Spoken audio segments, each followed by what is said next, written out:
gostaria de cumprimentar todo o povo de Deus com a paz do Senhor.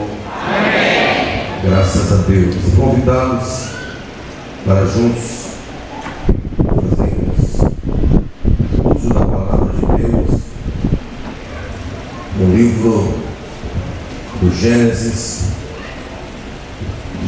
capítulo 32, a partir do versículo 22. Todos que trouxeram a espada do Espírito, a palavra de Deus, aproveite para mais uma vez fazer uso, abrindo no livro do Gênesis, capítulo 32, a partir do versículo 22.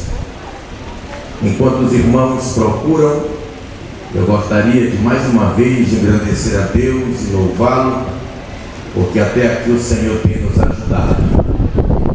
Nós temos certeza que Ele continuará nos ajudando até aquele grande dia. Louvar a Deus pela vida do pastor presidente dessa igreja, pastor Nestor Henrique Mesquita. Continue lhe abençoando junto com toda a sua família. Louvar a Deus também pela vida do pastor vice-presidente, pastor João Portela. Deus continue lhe abençoando. Louvar a Deus também pela vida do diácono Ricardo. Deus abençoe grandemente.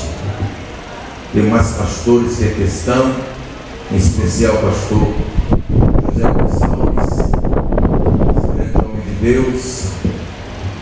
O Ricardo perguntou se eu o conhecia. Eu disse, só de ouvir falar, eu conhecia também pelos seus escritos.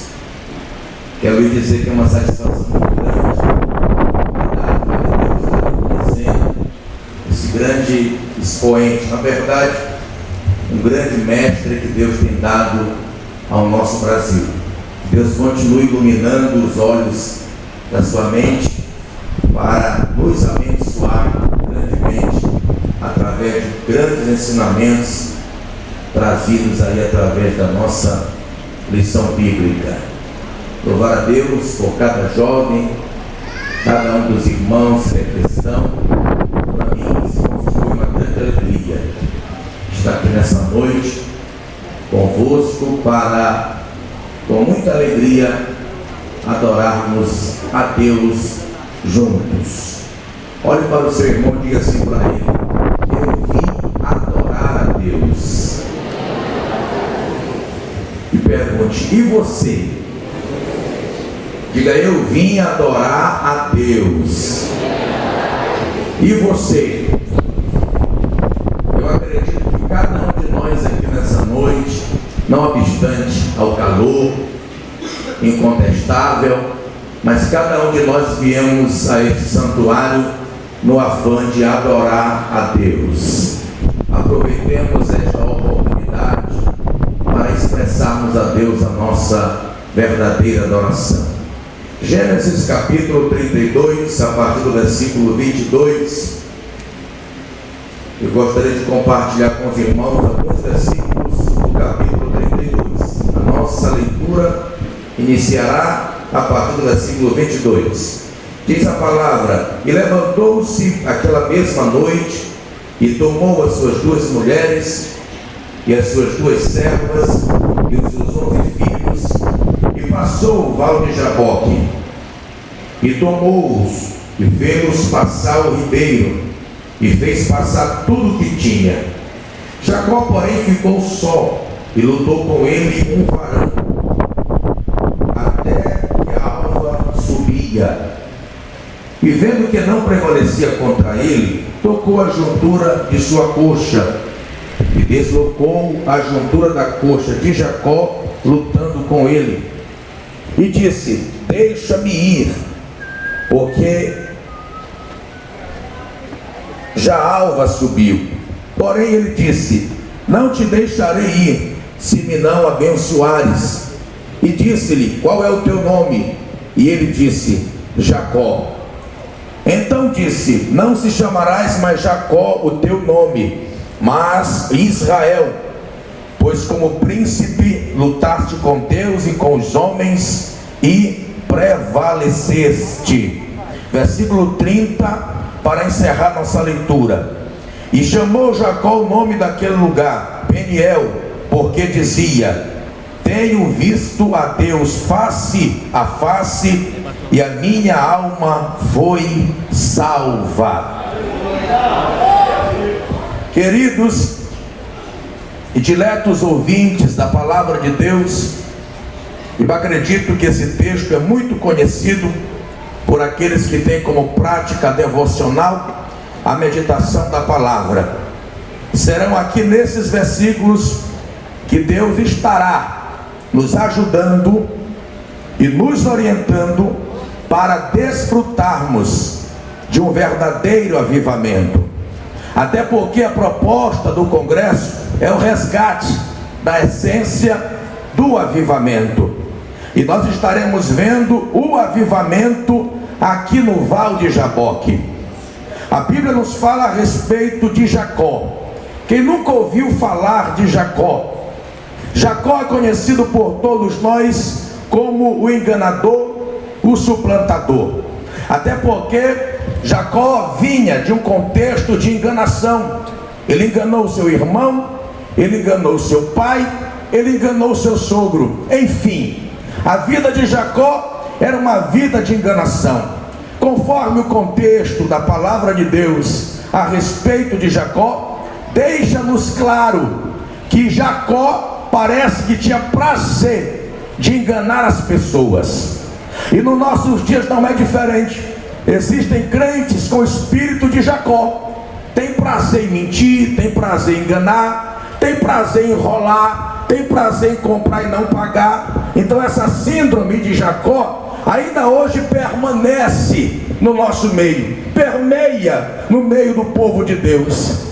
Mas o interessante é que quando nós vemos a respeito da história de Jacó, nós percebemos algumas diferenças. Os contemporâneos de Jacó viam Jacó como enganador, como suplantador, como homem sem caráter, como homem sem dignidade. Mas Deus olhava Jacó diferente. Deus não olhava Jacó como enganador, como homem sem caráter, como homem sem personalidade. Deus já via Jacó como príncipe. E nós observamos que Deus vai escolher justamente aqui o Val de Jaboque para confrontar Jacó, ou seja, para bater de frente com Jacó. Deus escolhe esse cenário. Deus escolhe o ribeiro de Jaboque. E a Bíblia diz que Jacó fez passar suas duas mulheres, fez passar os seus 11 filhos, fez passar suas duas servas, enfim, a Bíblia diz que Jacó fez passar tudo que lhe pertencia. E a Bíblia diz que Jacó ficou sozinho no Val de Jaboque.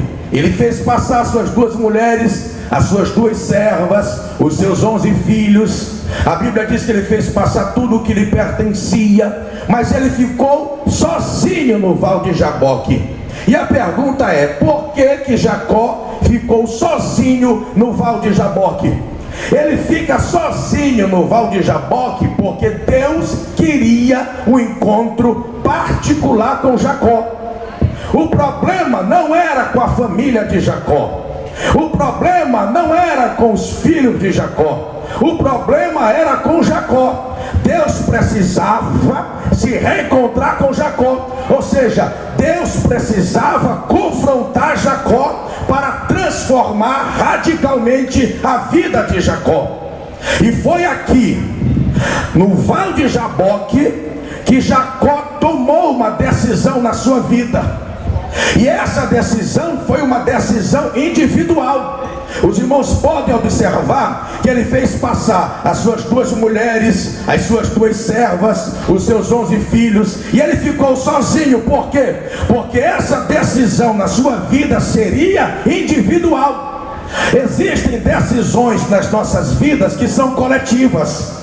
Às vezes você quer tomar uma decisão na sua vida, você pergunta para o pai a opinião, Você pergunta para a mãe a opinião da mãe. Você pergunta para os colegas, para os amigos, para o seu pastor. Porque existem decisões nas nossas vidas que nós coletamos as opiniões para tomarmos uma suposta decisão. Mas existem decisões nas nossas vidas que elas são individuais. Foi o caso aqui de Jacó. Jacó precisava tomar uma decisão na sua vida, mas essa decisão seria individual. E nós precisamos entender esse princípio, que a igreja que vai ouvir o toque da trombeta de Deus não é uma igreja indecisa, não é uma igreja que vive em cima do muro, não é uma igreja cocheante. A igreja que vai ouvir o toque da trombeta de Deus, ela é uma igreja decidida. Glória a Deus. É o que aconteceu com Jacó. Jacó teve que tomar uma decisão na sua vida. Ou ele iria continuar sendo o enganador, o homem sem expressão, o homem sem respeito, ou daquele dia em diante ele tomaria uma decisão e receberia de Deus uma mudança que transformaria a sua vida por completo. Se nós queremos resgatar a essência do avivamento, nós temos que sair de cima do muro. Nós não podemos viver uma vida cocheante, uma vida dúbia. Não, se nós queremos resgatar a essência do avivamento, nós precisamos viver uma vida decidida. Olha para cá, igreja é igreja, mundo é mundo. Nós fomos chamados por Deus para viver no mundo como cidadãos dos céus. Quem crê? Deus levantou Elias com algumas finalidades, é verdade. E uma das finalidades que levou Deus a levantar Elias é porque Deus queria arrancar do coração do povo de Israel justamente essa vida dividida. Uma hora o povo adorava a Deus, outra hora o povo adorava Baal. Aí Deus levanta Elias. Elias começa a pregar no meio da congregação de Israel. 1 Reis 18, 21. Ele começa a pregar e a dizer: até quando cocheareis entre dois pensamentos? Se o Senhor é Deus, seguiu. Se Baal é, então seguiu. Mas o povo estava tão comprometido que a Bíblia diz que o povo não lhe respondeu nada. O povo ficou calado. Por quê? Porque o povo estava tendo prazer em viver uma vida religiosa dividida. Uma hora com Deus, outra hora com Baal. A Bíblia diz que Deus vai acabar com esse negócio através do ministério profético de Elias. A Bíblia diz que Elias lança o desafio. Os irmãos conhecem mais do que essa história. A Bíblia diz que Deus faz com que Elias lance para os profetas de Baal o desafio. E os irmãos sabem que Baal não respondeu. Quem respondeu foi Deus com fogo, consumiu o holocausto. Quando o povo viu Deus respondendo com fogo, o povo caiu com seu rosto em terra e disse: só o Senhor é Deus, só Deus é o Senhor. Deus não tem prazer em uma vida dividida, em uma vida em cima do muro. Uma hora está na igreja pegando fogo até no CPF, outra hora já está no mundão, na carne e no osso. Deus te quer constante na igreja, meu jovem. Se você quer desfrutar de um avivamento verdadeiro e genuíno, você tem que tomar uma decisão na sua vida. Tem que tomar uma decisão na sua vida. Eu quero cantar no vocal, mas eu quero namorar com descrente. Ei, luz é luz, treva é treva. Não existe meio termo. Ou você é, ou você não é. Porque o diabo está fazendo isso na igreja aí, querendo bagunçar o negócio. Mas eu quero dizer que a igreja tem dono. Quem crê? Pegue na mão desse irmão que está do seu lado aí, dá uma sacudida assim pentecostal nele, que só crente da Assembleia de Deus sabe dar. Dá uma sacudida assim pentecostal nele, diga assim: ei, no reino de Deus não é pra bradar, diga: no reino de Deus ou é ou não é.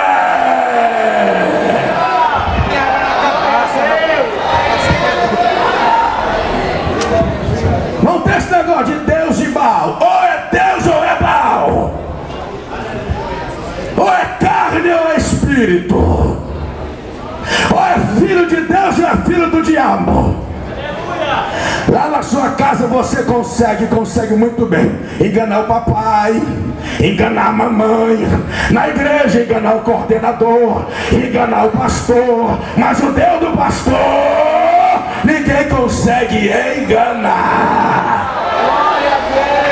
Jacó enganou muita gente, enganou o irmão, enganou o pai, enganou o sogro, mas a Deus ele não enganou. Porque a Deus ninguém engana. E nessa noite Deus está querendo resgatar a essência do avivamento na tua vida. Esse tema, quando eu vi no Facebook, eu me animei, porque é o que a nossa juventude está precisando hoje. A nossa juventude não está precisando de oba-oba, conversa furada. A juventude está precisando de avivamento. Jacó andava desse jeito, enganando todo mundo. Aí Deus escolheu aqui, ó, o Val de Jaboque. Deus escolheu esse congresso para bater de frente contigo. Deus vai te buscar onde você estiver nesse templo aqui nessa noite, quem crê? Não adianta tentar se esconder pela coluna, não adianta tentar se esconder atrás do irmão. Ei, nós estamos tete a tete com aquele que está sentado sobre o trono nessa noite, quem crê? Jacó estava tentando fugir da presença do seu irmão Esaú, mas para onde ele ia, Deus estava com ele. Para onde ele ia, Deus estava ali olhando. De repente ele chega no Val de Jaboque. Foi aqui que Deus desceu e diz: daqui para frente, Jacó, o negócio vai ser diferente. O negócio vai mudar. A partir de hoje o negócio muda. Ele começa a lutar com o varão, ele começa a trocar golpes com o varão. De repente o varão percebe que não vai prevalecer contra Jacó. E o varão diz assim: deixa-me ir, porque a alva já está subindo. Jacó está decidido. Jacó diz assim: eu não te deixarei ir enquanto tu não me abençoares. Eu já estou cansado dessa vida, onde eu chego todo mundo diz: lá vai o enganador, enganou o irmão, enganou o pai, enganou o sogro. Eu já estou cansado dessa vida. Eu só te deixarei ir depois que tu me abençoares. Deixa eu te dar uma boa notícia aqui. Deus tem algo grande para realizar na tua vida e através da tua vida. Quem crê? Aproveita para tomar uma decisão nessa noite. Pega aí o teu celular, manda um SMS para esse desviado que você namora, para esse descrente, para essa descrente, e diz assim: acabou! A partir de hoje é avivamento. Quem crê? Não, levanta a mão aí, dá um sinal para Deus.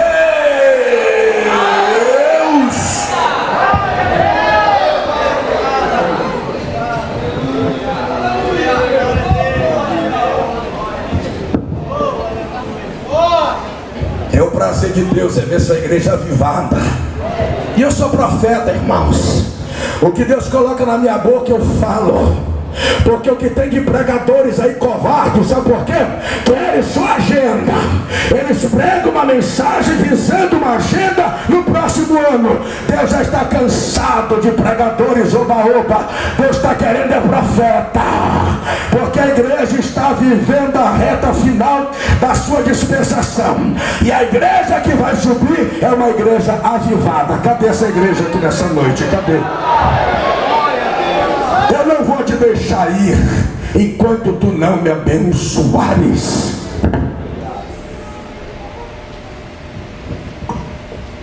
A Bíblia fala a respeito de uma mulher chamada Noemi. Quem conhece?